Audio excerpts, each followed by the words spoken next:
Alright folks, Bubba here again.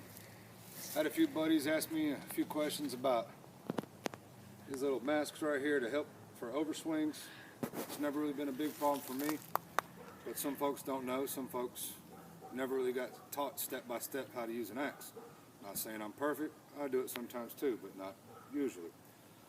I'm going to tell y'all like my daddy told me, like I've told my youngin'. When you go up to step up, you square yourself off. If you do this whole garbage right here with 1 foot in front, you miss, you're taking out a toe, a shin, your knee, depends on how bad you miss. You square off with it. Got me a little, I don't know, a little Northern knockoff. It's not a big filling axe, more of I guess we call a small forest or something along those lines. What you want to do is you take one hand when you're squared off. See how I missed? That means I'm not quite close enough. You step up till your tip barely touches without having to stretch out. When you do that, the proper way to swing an axe is you come up here and you slide your hand. Slide it and push with this hand and come straight down. See how now as I bend over, the majority of the middle of my blade hits right at the center of that log. Pull up and I hit every time. Now, if I'm one of those guys that slink way all the way forward when I try to hit, yeah, I'm going to overswing. If that's how you do it, take a half a step back. So when you come down, you're not overswinging. Me personally, I use levers and I push that joker down.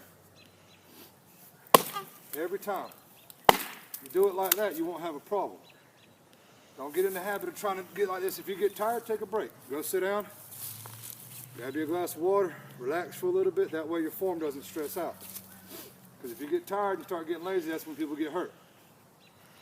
What I've done, I made this one for a buddy named Blake Watson. What y'all doing is just take a little piece of leather. I didn't make this one but about 2 inches wide. Put me a little row of eyelets back here and tie that up real tight. Now the dye job, I did that for Dave Wellsby because I've seen him use a mixture of vinegar and steel wool. Now, I've been doing that for a long time. I never used it for wood. I've always used it for leather. It'll dye leather blacker and tar if you do it right, and once it dries, this one's still a little wet so it doesn't look completely black yet. But it will get better looking, and then you just throw a little oil on it because otherwise your leather will dry out and crack out.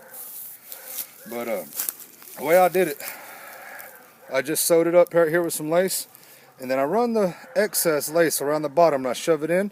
Then I rub the other one around this way and tuck it in. What that does is it makes a little swell. I don't know if you can see that little swell there, but it helps tighten up that leather so this thing doesn't want to slide around on you. That, and once this thing dries up all the way, it'll shrink down and be pretty tight. Well, if y'all got any more questions, feel free to comment. Do me a favor, subscribe, like it.